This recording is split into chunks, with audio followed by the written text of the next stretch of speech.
స్వామీజీ ఇప్పుడు ఈ పుట్టుక, మరణం 2 కూడా భగవంతుడి సృష్టి. ఆయన సృష్టించిన ఈ సృష్టినే మనిషి పుట్టినా సరే, చనిపోయినా సరే కొన్ని రోజుల పాటు అది మైల అని చెప్పి, మనం ఏ కార్యక్రమాలు పడితే ఆ కార్యక్రమాలు చేయకూడదని చెప్పి ఇలాంటి కొన్ని కండిషన్స్ ఉన్నాయి. ఇవన్నీ ఎందుకంటారు? అసలు మనిషి చనిపోయిన వెంటనే తల దగ్గర దీపం పెట్టమంటారు. హ్మ్. ఇంకా ఎందుకని? అక్కడి నుంచి మొదలవుతున్నాయి ఆహ్, కార్యక్రమాలు. ఆహ్, వాడు చచ్చిన తరువాత వాని పేరు పెట్టి పిలవరు. హ్మ్. బాడీని తీసుకుపోతాం తొందరగా. అవును. ఎత్తేయండి, ఎత్తేయండి సాయంత్రం అయితాంది. అవును. ఆ కాలంలో చనిపోయినాడు అంటే రాత్రి సూర్యాస్తమయ్యేంత లోపల హ్మ్. దహనమో, ఖననమో వాళ్ళ సాంప్రదాయం ఏదో అది చేసేసేవాళ్ళు. ఆహా! ఇప్పుడు మీకు ఈ ఐసు టెక్నాలజీలు వచ్చినాక బాక్స్‌లో పెట్టి ఆ చచ్చినోడిని కూడా హ్మ్. మనశ్శాంతి లేకుండా. హ్మ్. చచ్చినోడికి కూడా మనశ్శాంతి లేదు.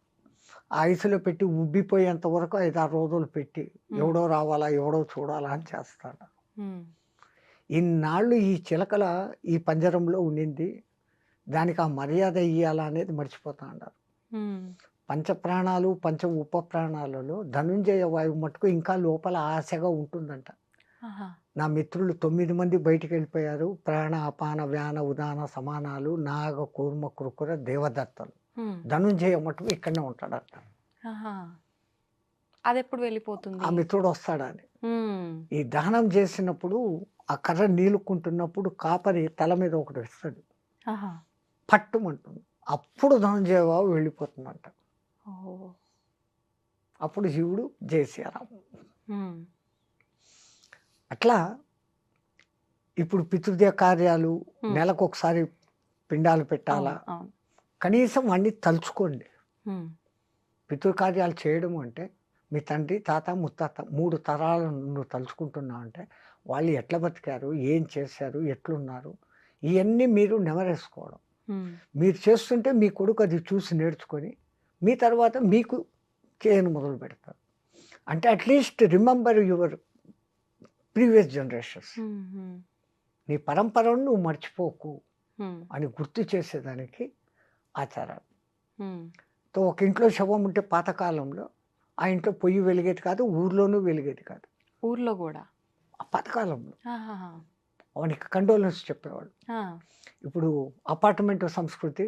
ఈ ఇంట్లో ఒకడు చచ్చిపోతే పక్కింట్లో వాడు పెళ్ళికి మ్యూజికులు పెట్టుకొని, అవును. అవును. లైట్లు పెట్టుకొని చేసుకుంటాడు. హ్మ్. నీ ఫేట్ అది, నా ఫేట్ ఇది. What I have to do అన్న పరిస్థితి అంటున్నారు. ఇక్కడ. అవును. అవును. అప్పుడు ఆ పల్లెల్లో ఆ ప్రేమ, ఆప్యాయతలు అంత హ్మ్. అందంగా ఉంటాయి. హ్మ్.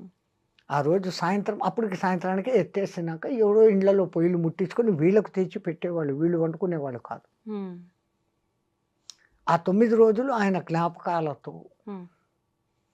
ఆయన వస్తువులను మళ్ళీ ఇంకోడు వాడకుండా వాళ్ళ ఇంట్లో వాళ్ళు ఎవరికైనా దానం ఇచ్చి ఆయన పేరు మీద హ్మ్. దాంతో పాటు ఇంత డబ్బు దక్షిణ ఇచ్చి ఇంకోడికి మంచి చేసినట్టు ఇదంతా ఈ పుణ్యం వానికి చెందుగాక, ఈ పుణ్యం వానికి చెందుగాక అన్నట్లు చేస్తారు. హ్మ్. బతికున్నప్పుడు వాడు పాపిస్తోడో, మంచోడో, చెడ్డోడో. అవును. కానీ చనిపోయిన తర్వాత వాడు ఉత్తమ లోకాలు పోవాలనే ప్రతి ఒక్కడి కోరిక. వాళ్ళ సంతానానికి ఇంకా ఆ కోరిక ఎక్కువ. హ్మ్. వాళ్ళేం చేస్తారు, ఈ కార్యక్రమాలు ఇట్లన్నీ దానికి కొన్ని నియమాలు అని పెట్టారు. హ్మ్. ఇప్పుడు ఆ ఇంట్లో అట్లా జరిగింది. మహిళ వాళ్ళని రావద్దు అనంటే. హ్మ్. ఇప్పుడు ఆడ పోయి మీ ఇంట్లో మంచి శుభకార్యం. వాళ్ళని పోయి పిలిస్తే ఎట్లుంటుంది? వాళ్ళు మనిషి చనిపోయిన బాధలో ఉన్నారు. బాధలో ఉన్నారు. అవును. అందుకని వాళ్ళు మైలలో ఉండారు. వాళ్ళని అంటొద్దండి. వాళ్ళతో మాట్లాడకండి. హ్మ్. కనీసం ఆ 9 రోజులు. హ్మ్. అట్లా ఉండనిస్తే వాళ్ళకు వాళ్ళ జ్ఞాపకాల నుంచి కొంచెం బయటపడతారు. హ్మ్. మళ్ళా మన లోకంలోకొస్తారు. ఓకే. ఇప్పుడు ఇంకొకటి స్వామీజీ, బొట్టు విషయానికొస్తే ఈ మైలలో ఉండి పితృ కార్యక్రమాలు ఏదైతే 10, 11 రోజుల్లో ఉంటాయో, ఇవన్నీ అయిపోయేదాకా ఆ ఇంట్లో వాళ్ళు గాని, వారికి సంబంధించిన వాళ్ళు కానీ, ఆ ఇంటి పేరుతో ఉన్నవాళ్ళు, అలాంటి వాళ్ళు కూడా బొట్టు అనేది అసలు పెట్టుకోరు. ఎందుకని అలా? అది తప్పు. అది హ్మ్. ఎవడో మధ్యంతలో వచ్చిన శాస్త్రాలు. ఇంట్లో దీపమే పెట్టకూడదు ఆ! సంవత్సరం దాకా. దీపం గుళ్ళకు పెట్టకూడదు. పోకూడదు. అవును. మన వేద శాస్త్రంలో ఈ రూల్స్ లేవు. హ్మ్. హ్మ్. ఈ మధ్యలో వీళ్ళు కొన్ని కల్పించుకొని, హ్మ్. వీళ్ళు డబ్బులు గుంజేదానికి, నువ్వు హ్మ్. ఆ తప్పు చేసినావు, బొట్టు పెట్టేసుకున్నావు, దానికి ఇంత కర్మ చేయాలా? హ్మ్. పెళ్ళైతే వాడు కట్టేది కాలుకు మెట్టలు తొడుగుతాడు, మెడలో ఒక తాడేస్తాడు. అవును. అవును. దానికి ముందు పుట్టినప్పటి నుంచి నువ్వు పూలు పెట్టుకుంటాండావు, బొట్టు పెట్టుకుంటాండావు, అలంకరించుకుంటాండావు, హ్మ్. రంగు వస్త్రాలు యేసుకుంటాండావు. హ్మ్. వాడు అవన్నీ పెట్టి నిన్ను మొదటి నుంచి నీ మొగుడు ఎవడో ఒకడు పుట్టినప్పటి నుంచి నీకు ఇవన్నీ చేయలేదే. చేయలేదు. పుట్టిన బిడ్డకే ఆడబిడ్డ పుట్టంగానే దానికి ఇంత చుక్క బొట్టు పెట్టి, కాళ్ళకు కడియాలు పెట్టి, చేతిలో గాజులు ఇచ్చి, అవును. అదేమో ఇది గుంగొట్టు పట్టీలు. పట్టీలు వేసి ఎంత తల్లిదండ్రులు అవును. ఆనందిస్తారు. అవును. ఇవన్నీ తీసేయమనడం ఎక్కడ సాంప్రదాయం? హ్మ్. అందున సతీసాగమనం. ఆ! ఒకప్పుడు అది ఎందుకు ఉండేది అంటే, హ్మ్. ఈమె మానహీన అయ్యేదానికి కారణం ఉంది. అందంగా ఉంది. హ్మ్. వాళ్ళు ఇచ్ఛాపూర్వకంగా చనిపోయేవాళ్ళు. వాళ్ళకి వాళ్ళు. హ్మ్. ఆయనను ఇన్నాళ్ళు కలిసి ఉండి ఇప్పుడు నాకు ఆయన లేడు అని అంటే నేను ఇంక బతికి ఎందుకు? ఆయనతో పాటే వెళ్ళిపోతానన్న ఉద్దేశంతో ఇచ్ఛామరణంగా కొంతమంది పోతుంటే, హ్మ్. దాన్ని శాస్త్రబద్ధమని చెప్పి, ఇష్టం లేని వాళ్ళను కూడా మండే కట్టెల్లోకి లాక్కొని పోయేయని మొదలుపెట్టారు. అవును. రాజా రామ్మోహన్ రాయ్ వంటి వాళ్ళు హ్మ్. ఇది దురాచారము అని మెల్లమెల్లగా మార్చి ఇప్పుడు ఈ స్థితికి ఇప్పుడు మీరు చెప్పినట్టుగా బొట్టు, గాజులు ఆడవాళ్ళ విషయంకి వస్తే వాళ్ళకొక అవి తీసేయడంతోటే తీసేయడం ఒకటే కాదు మాంగ్ మే అవమానించటం. సింధూర్ అది హ్మ్. పెట్టుకోకూడదు. హ్మ్. ఇక్కడ బొట్టు అది మీ సహజ హక్కు. హ్మ్. మాంగ్ మే సింధూర్ పెళ్ళైన నుదుట తర్వాత పాపిట. పాపిట. హ్మ్. ఇప్పుడు వాడు పాపిట యాడుందో తెలీదు. జుట్టు ఇరుబోసుకొని దెయ్యాల్లాగా తిరుగుతా ఉన్నారు. ఆ! పెళ్ళైన వాళ్ళకు అస్సలు గుర్తు. హ్మ్. మేమైతే కాళ్ళ దిక్కు చూసి మెట్టెలుంటే ఆహా! ఈమె పెళ్ళైన మాత. హ్మ్. లేదా తల దిక్కు చూస్తే మాంగ్ మే సింధూర్. హ్మ్. ఈ రెండిటిని చూసి ఎవరు విధవ, ఎవరు ఇది అని కనుక్కునేవాళ్ళం. హ్మ్. ఇప్పుడు ఎవరు విధవనో అనకూడదు ఈ మాటలన్నీ. ఏమీ తెలియని పరిస్థితి ఏర్పడింది. హ్మ్. పెళ్ళి అయిన వాళ్ళు కూడా కాళ్ళలో మెట్టెలేసుకోవడం లేదు. హ్మ్. బొట్టు పెట్టుకోవడం లేదు. భూదద్దం తెచ్చి చూస్తే దాంట్లో కనపడుతుంది. అంత గిద్దు చిన్నది నల్లగా అదెంత గమ్ము. అది స్టైల్. పెట్టుకుంటాండారు. హ్మ్. స్టిక్కరా, బక్కరా అది స్టిక్కర్స్. పెట్టుకుంటాండారు. ఆ! ఎప్పుడైతే పసుపును నిమ్మరసంలో నానేసి తీసి తర్వాత కొంచెం పటిక వేసి కలిపి వచ్చే అసలైన కుంకుమ. హ్మ్. అది ఇక్కడ త్రిపుటి దగ్గర పెట్టుకుంటే ఆజ్ఞాచక్రం ఉత్తేజితమవుతుంది. ఆడ, మగ తేడా లేకుండా ఇక్కడ అంత బొట్టు పెట్టుకోవాలి. హ్మ్. ఎంత బొట్టు పెట్టుకుంటే అంత శక్తి సూర్యకిరణాల శక్తిని ఫిల్టర్ చేసి గ్రహించే శక్తి దానికుంది. హ్మ్. ఇప్పుడు ఏందేందో రంగురంగుల నానాకము అయిన ఈయన డిజైన్ టిక్కర్లు, దానికో గజ్జలు, హ్మ్. దరిద్రం. ఒళ్ళు పాడేదానికి. స్కిన్ అక్కడ ఏమైతుందో మీరు గమనించండి. అవును. అవును. కొన్నాళ్ళు పెట్టుకున్నాక there will be a mark. అవును. అవును. పచ్చబొట్టు పొడిచినట్లు ఒక మార్క్ ఏర్పడుతుంది. లేదా కొంతమందికి స్కిన్ అలర్జీ కూడా వచ్చిన సందర్భం. అవును స్వామీజీ. అది ఇది పెట్టుకుంటే వచ్చిందని వాళ్ళకు తెలీదు. హ్మ్. అది టోటల్ బాడీకి స్ప్రెడ్ అయిపోయి మొత్తం బాడీనే పోతాంది. హ్మ్. సర్వనాశనమే. మన పూర్వీకులు ఏది పెట్టినా గానీ దాని ఎనకలే ఇప్పుడు ఆ మంచి బొట్టు అటువంటి కుంకుమతో పెట్టుకుంటే అది స్కిన్‌కు ఎఫెక్ట్ చేయదు. హ్మ్. మంచి చేస్తుంది తప్ప చెడు చేయదు. హ్మ్. కడిగేస్తే పోతుంది. ఆ! ఇప్పుడు వస్తున్నట్టు ఈ రంగురంగులు ఏంటియేంటివో వస్తున్నాయి. హ్మ్. కడిగితే ఫోను గూడా పోయి సావదు. హ్మ్. చాలామంది ఈ మధ్య కాలంలో దుష్ట ప్రయోగాలు అని చెప్పి, చేతబడులు అని చెప్పి, ఇలాంటివి చేస్తుంటాము అని చెప్పి, కొంతమంది మీకిది చేశారు, అది చేశారు, మీ మీద ప్రయోగం చేశారు అని చెప్పి, డబ్బు రాబట్టడం కోసం ఇవన్నీ చేస్తున్నారు అని చెప్పవచ్చా? కొంతమంది నిజంగానే మేము ఇబ్బంది పడుతున్నాము, మాకు నిజంగానే ఎవరో చేశారు, మేము బావుంటున్నామని ఓర్చుకోలేక ఇలాంటివి చెప్తూ ఉంటారు. నిజంగా ఈ చేతబడులు, ప్రయోగాలు ఇలాంటివి ఉంటాయా? డబ్బు కోసం ఆడే ఆటలు అనుకోవచ్చా స్వామి? జబ్ భగవాన్ హై తో భూత్ భీ హై. దేవుడున్నాడంటే దెయ్యము ఉంది. హ్మ్. ఒకప్పుడు హ్మ్. ఎప్పుడైతే ఈ కరెంట్ వచ్చిందో అప్పుడు ఈ శక్తులన్నీ ఎగిరిపోయినాయి. హ్మ్. అది లైట్‌లో ఉండలేవు. ఆహా! అంత స్థాయి మంత్రం తెలిసినోడు ఇప్పుడు ఎవడు లేడు. హ్మ్. చేస్తున్నారు వామాచార పూజలు అని. అవును. వాళ్ళేదో బలులిస్తారు. ఏమో జేస్తారు. హ్మ్. బట్ చేతబడి చేసేంత శక్తిమంతులైనోడు ఇప్పుడు ఎవడు లేడు. హ్మ్. కాకపోతే వీళ్ళకు సైకలాజికల్ ఎఫెక్టులు కొన్ని వచ్చేస్తాయి. ఆ! ఒకడికి ఒక సమస్య వచ్చింది. హ్మ్. దాన్ని వాడు భరించలేకపోతాడు. తీర్చలేడు. హ్మ్. తీర్చేయాలనే తపన ఒక సైడు. హ్మ్. దాని మధ్య వాడు గడబిడైపోయి ఇది పోగొట్టుకుంటాడు. సెన్స్ పోగొట్టుకుంటాడు. వాడిని పట్టుకొని నీకు దెయ్యం పట్టింది. నిన్ను ఎవడో ఏమో జేశాడు. హ్మ్. నేను దాన్ని తగ్గిస్తానని వీళ్ళు క్యాష్ చేసుకుంటారు. అవును. వాడికి తగ్గడం కాదు కదా! ఇంకా పెరుగుతుంది అప్పు. అంతకుమించి అంతే. ఏం జరగదు. అంతే. హ్మ్. అని తీసుకొని వచ్చి సైకలాజికల్‌గా కూర్చోపెట్టి what is your main problem అనేసి ఇప్పుడు వీళ్ళు కన్సల్టెన్సీలు వచ్చారు. అవును. వాళ్ళు కూర్చోపెట్టే సమస్యకు వాని చేతనే ఆ అసలు సమస్య ఏందో బయటికి తెప్పించేస్తారు. హ్మ్. అది బయటకు వచ్చేసినాక ఇది కాదబ్బా దీనికి ఇట్లా సొల్యూషను హ్మ్. అని చెప్తే he will be rectified all right హ్మ్. సరిపోతుంది. హ్మ్. ఇల్యూషన్ అమ్మా. ఆ! సగం మంది ఇల్యూషన్‌లో ఉన్నారు. అవును. అవును. హ్మ్. వాడికేదో కాలు నొప్పొచ్చింది. ఇంకోడు ఎవడో కోపంగా చూసాడు. వాడు చూసాడు ఏమో నాకు చేశాడు. హ్మ్. ఈ భావన ఒక్కసారి వచ్చిందంటే అది పెరుగుతా పోతుంది. ఆ! అది ఇల్యూషన్‌గా మారిపోయి హ్మ్. నాకు వాడు ఏమో చేశాడు. అంతే. చేతబడి, రాతబడి, ఏందో బడి. హ్మ్. ఒకప్పుడు ఉన్నాయి ఎప్పుడో. హ్మ్. అప్పుడు ఈ విద్యుత్ వెలుగులు లేవు.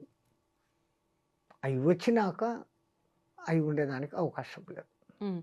కొంతమంది ఈ మధ్య కాలంలో ఇప్పుడొచ్చిన ప్రళయాలు ఇవన్నీ వచ్చిన తర్వాత 2025లో ఈ చేతబడులు ఇలాంటివి చిల్లంగి, బాణమతి ఇలాంటి యొక్క ప్రయోగాలు ఎక్కువగా అయ్యే అవకాశం కనిపిస్తోంది. రాబోయే ఉగాది తర్వాత వచ్చే సంవత్సరంలో అని చెప్పి అనడం జరిగింది. నిజంగా అలాంటివి వచ్చే అవకాశం ఉందంటారా స్వామీజీ? మీ తెలంగాణ ఏరియాలో అయితే ఈ విద్య లేని చోట, వెనకబడిన చోట హ్మ్. హ్మ్. ఈ ఆదివాసీలు వాళ్ళు ఆ పాత పిచ్చి నమ్మకాలలోనే ఉన్నారు. హ్మ్. ఆ పలానా కాయలు వాడు వెళ్ళే దారిలో వేస్తే ఇదైపోతుంది. ఆ! వాడి కాళ్ళ కింద మట్టి తెస్తే ఏమో అయితుంది. అదే. సంథింగ్ అనేసి చేసే మంత్రగాళ్ళు ఉన్నారు. హ్మ్. హ్మ్. అవి 100% వర్కౌట్ వర్క్ కావు. అవ్వవు. హ్మ్. వాడి మైండ్ డిస్టర్బ్ చేస్తారు హ్మ్. అంతవరకే. ఆ! ఒక లెవెల్‌కి. బట్ అవతల వాడు కొంచెం స్ట్రాంగ్‌గా ఉండి what is this? How it is happening for me అని ఒక్కసారి క్వెషన్ చేసుకుంటే వాడంతకు వాడే దాంట్లో నుంచి బయటకొచ్చేస్తాడు. హ్మ్. యాక్చువల్ థింగ్ అంత పవర్‌ఫుల్ మంత్రాలు, ఆ సాధనలు చేయగలిగిన వాళ్ళు లేరు. హ్మ్. దానికంతా ఆహ్, ఇప్పుడు వరుణ యజ్ఞపాలు చేయాలంటే నీళ్ళ కుండంలో కూర్చొని చేస్తారు ఇంతవరకు లోతు నీళ్ళల్లో. ఆహా! అది వరుణ జపానికే అంత కఠినమైనవి ఉంటాయి. ఈ ఓకే. దుష్టదానికి ఇంకా కఠినమైన పద్ధతులుంటాయి. హ్మ్.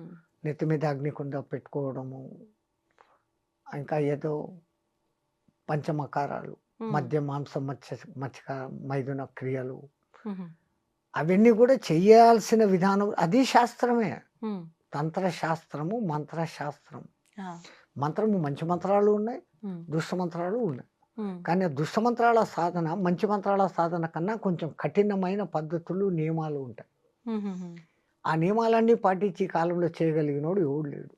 ఓకే.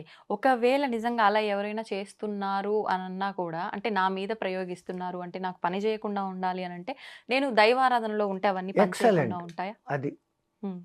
ఆ గుడికి మీరు ఏ దేవుడిని నమ్మారో ఆ గుడికెళ్ళి మీ నామగోత్రాలతో అర్చన చేపించుకొని, హ్మ్. ఒక దారమో ఏదో ఆయన కాళ్ళ దగ్గర పెట్టి, హ్మ్. అది కంకణంలాగా ధారణ చేస్తే it will become a shield to you. నిజంగా అంత పవర్ ఉంటుందా యెస్. స్వామీజీ దానికి? హ్మ్. అక్కడ 90% మీకు విశ్వాసం పనిచేస్తుంది. హ్మ్. నేను వెళ్ళి అక్కడ పూజ చేసుకొని వెంకటరమణుని కాళ్ళ దగ్గర పెట్టింది, శివలింగం మీద పెట్టింది, సంథింగ్ హ్మ్. హ్మ్. అమ్మవారి కాళ్ళ దగ్గర పెట్టింది ఎవరో అవునవును.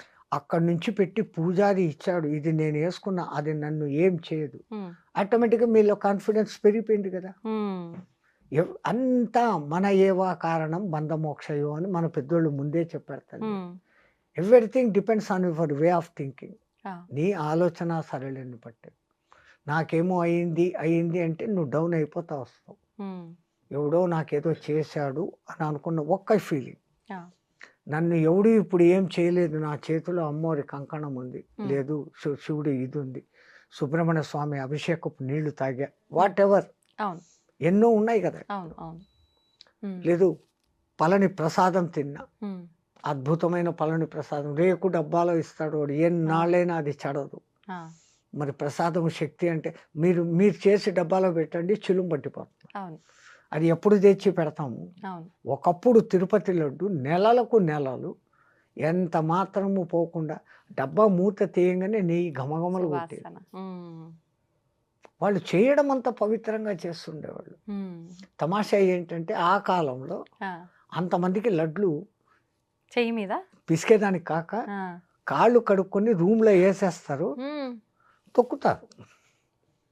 వాడేమో జీరాలు తీసి రూమ్లో వేస్తా అంటాడు. వీళ్ళు తొక్కి అది కొంచెం మెత్తబడినాక అప్పుడు తీసి దాన్ని లడ్డు చేసేవాడు. కళ్ళతో చూస్తే ఒక రహస్యము, లేకుంటే తిరుపతి ప్రసాదం ఒకప్పుడు. ఇలాంటివి చూస్తే అసలు తినలేంగా. లేదు, వాళ్ళు ఎంత పవిత్రంగా, వాళ్ళు భోంచేయకుండా వచ్చి కాళ్ళను 1కి 6 సార్లు 7 సార్లు కడగాల అంటారు. పుక్కిలింత 7 సార్లు చేసినప్పుడు మన నోట్లో ఉన్న మొత్తం కల్మషాలు ఎట్లా పోతాయో 7 సార్లు అట్లా వాళ్ళ కాళ్ళు కడుక్కుంటారు. అదొక మీరేమో ఇప్పుడు ప్యూర్ స్టోనో అది ప్యూరా స్టోనో అంటారే, అప్పుడు ఇంక రాయితో వేసి రుద్దుకొని 7 సార్లు కడుక్కొని అప్పుడు దిగుతుంది. చాలా ఏళ్ళ కింది మాట ఇది. ఇప్పుడు మీకు ఎన్ని వింటే ఇట్లా కూడానా అని అనుకుంటారు. మళ్ళీ గేలి చేసే వాళ్ళైతే కనుక తొక్కిన ప్రసాదం తింటాడారు మీరు అనేసి వేరే మతస్థులు వేరే వాళ్ళు మనల్ని క్రిటిసైజ్ చేస్తారు. కానీ మరణాన్ని కొంచెం పోస్ట్ పోన్ చేసుకోగలిగిన టెక్నిక్స్ ఈ సాధకుల దగ్గర ఉంటుంది. దాంతో ఇంకొంచెం కాలం ఎక్కువ బతకచ్చు. రెండవది వాని కృప కూడా అన్నిటికన్నా మెయిన్ అది. నేను నా సాధనతో నేను ఇంత ఉన్నాను అని ఏ పొద్దు గర్వించినాడో వాడు ఆ రోజు పోతాడు. నీ అనుగ్రహం నా మీద ఉండబట్టి, ఆ గురు కృప ఉండబట్టి, దేవుడు కూడా కాదు మాకు, మా గురువు ముఖ్యం. మా గురు కటాక్షం ఉండబట్టి, ఆ గురు దయ నా మీద ఉండబట్టి ఈ రోజుకు నేను ఇంత చేసుకోగలుగుతా ఉన్నాను, ఇంతమందితో మాట్లాడగలుగుతా ఉన్నాను, నా వంతు ధర్మ ప్రచారం నేను చేయగలుగుతా ఉన్నాను అంటే అంతా నా గురు కృప అన్న భావనతో ఉన్నప్పుడు, నాకు ఇంత అయిపోయింది అని ఏ రోజు అనుకుంటానో ఆ రోజు నేను డల్ అయిపోతాను. నాకు ఇంతే అనుకున్నప్పుడు ఎంతైనా ఉండొచ్చు. స్వామిజీ, ఇప్పుడు ప్రతి ఒక్కరూ ఆలోచించేది ఏంటంటే నది స్నానం వలన పవిత్రమైన జలం కాబట్టి పుణ్యం వస్తుంది అని చెప్పి, మనకున్న పాపాలు తొలగిపోతాయి అని చెప్పి. అయితే మనం సైంటిఫికల్గా ప్రూవ్డ్ అమ్మా. ఒక నది కొన్ని పర్వతాల నుంచి ప్రవహించి వస్తుంది, ఎంతో దూరం నుంచి వస్తుంది. గంగా నది కొన్ని వేల కిలోమీటర్లు, యమునా నది 1000 కిలోమీటర్లు, గోదావరి 1000 కిలోమీటర్లు. అవి ఏ రాళ్లను ఖనిజాలను రాసుకుంటూ వస్తుంది. ఏ చెట్లు ఆ నది పక్కన ఉంటాయి, దాని వేర్ల సారాన్ని తీసుకొని వస్తుంది.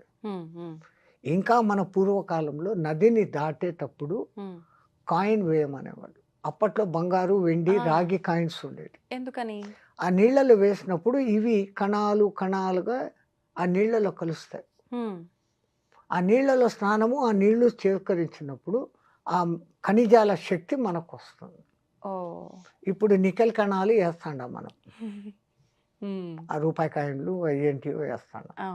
అప్పట్లో రాగి నాణ్యాలు, బంగారు, వెండి నాణ్యాలు ఉండేవి. వాళ్ళు ఎంత దూరదృష్టి చూడండి. నది ఎవడు దాటి ఒక్కసారి పోతే నీ దగ్గర ఉన్న దాంట్లో ఒక కాయిన్ వేయి అనేవాళ్ళు.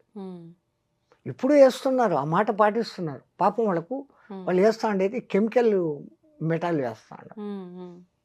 అవి ధాతువులుగా విడిపోతాయి కణాలుగా కొన్నాళ్ళకు ఆ ప్రవాహ వేగానికి. ఆ కణాలు ఎవడికో నీళ్ళు తాగినప్పుడు 2 కణాలు వచ్చినాయి, బంగారు లోపలికి దిగింది. ఎంత గుడ్ అది అరహస్యం. అందుకే ఆ నదులకు ఆ శక్తులు వస్తాయి. రెండవది, ఆ నది దగ్గరనే మునులు ఋషులు తపస్సులు చేసేవాళ్ళు. వాళ్ళ తపస్సు వైబ్రేషన్స్, వాళ్ళ ఆ శక్తి ఆ నీళ్ళకు కూడా చేరుతుంది. మీరు 2 గ్లాసుల్లో నీళ్లు పెట్టి ఒక గ్లాసును రోజు గంటసేపు తిట్టండి, ఒక గ్లాసును ప్రేమగా చూడండి. 2-3 డేస్ ఇచ్చేసినాక ఈ నీళ్లు టేస్ట్ చేయండి, ఆ నీళ్లు టేస్ట్ చేయండి. It response. సైంటిఫికల్లీ ప్రూవ్డ్, వైజ్ఞానికంగా రుజువైంది. ప్రయోగాలు చేశారు వీళ్ళు. ఏది మనోళ్ళు ముందు చెప్పారో వీడికి నేను చెప్పానే రుజువులు కావాలా అంటున్నాడే. నువ్వు ఎతికితే నీకు దొరుకుతాయి. నీకు ఎతికి చూసే ఎక్విప్మెంట్ నీ దగ్గర లేదు. ఇప్పుడిప్పుడు కనిపెడుతున్నావు, ఇంకా ముందు కనిపెడతావు. చంద్రుడు మన మీద ప్రభావం చూపిస్తాడా? శనిగ్రహము ఇన్ని కోట్ల కిలోమీటర్ల దూరంలో ఉంది, వాడు మన మీద ఏంది ప్రభావం చూపిస్తాడు? మీ జ్యోతకాలు ఏంది, జోస్యాలు ఏంది అని వీళ్ళు అంటారు. చంద్రుని మూలంగానే సముద్రంలో ఆటుపోట్లు జరుగుతున్నాయని ప్రూవ్డ్. అమావాస్య పౌర్ణమి రోజులలో దొంగతనాలు, కూనీలు, దోపిడీలు ఎక్కువ జరుగుతున్నాయి. అదేవిధంగా ఆధ్యాత్మికంగా సాధన చేసే వాళ్లకు శక్తి పెరుగుతూ ఉంది. సో నువ్వు ఆ రూట్లో పోతే దాన్ని హెచ్చు చేస్తుంది, ఈ రూట్లో పోతే దాన్ని హెచ్చు చేస్తుంది. దాని తప్పు లేదు. ఆ మట్టుకు ఆ పవర్ని ఇస్తుంది అది. When you are going in a bad way, it is increasing. Um, if you are going in good way it is increasing. Um, నీ వాడుకునే విధానం మీద. ఉమ్. కత్తి తయారు చేసిన వాడిది ఏ దోషము లేదు. ఆ, ఆ కత్తిని ఒక డాక్టర్ వాడినాడు, ఉమ్, ఒకని ప్రాణం కాపాడినాడు. అదే కత్తిని ఒక దొంగ వాడినాడు, ఒకని ప్రాణం తీశాడు. అవును. కత్తిది దోషం లేదు, కత్తిని తయారు చేసిన వాడిది దోషం లేదు, వాడిన వాడి దోషం. వాడినవాడు. ఇప్పుడు స్వామీజీ ఇన్ని కోట్ల మంది వస్తున్నాయి కుంభమేళాకి, వెళ్ళి స్నానం ఆచరించడము, అక్కడ వచ్చిన సాధువుల ఆశీర్వాదాలు తీసుకోవడం అంటే అందరికీ సాధ్యపడదు. వెళ్ళిన వాళ్ళు ఎవరైనా జలం తీసుకొస్తే ఆ జలాన్ని మన నెత్తిలో చల్లుకోవడం కానీ అలాంటివి చేస్తే కూడా అదే పుణ్యం చాలు. వస్తుందా? ఎందుకు గంగాజలం తెస్తే ఎన్నాటికి చెడదు అనేది ఇప్పటికీ సైంటిస్టులు చెప్తానే ఉన్నారు. అవును. వేరే నీళ్లు 10 రోజులకు పాడైతాయి, ఉమ్, గంగ నీళ్ళు ఎప్పటికీ పాడు. ఉమ్, దాంట్లో ఆ ఔషధి శక్తులు ఉన్నాయి. అందుకే గంగమ్మ అమ్మ ఉమ్, మాతృదేవ భావనతో మనం చూస్తాం. ఉమ్, గోదావరి అమ్మ, కృష్ణమ్మ అమ్మ, అవును. జగజ్జనని, ఉమ్. ఆ శక్తి ఉంది.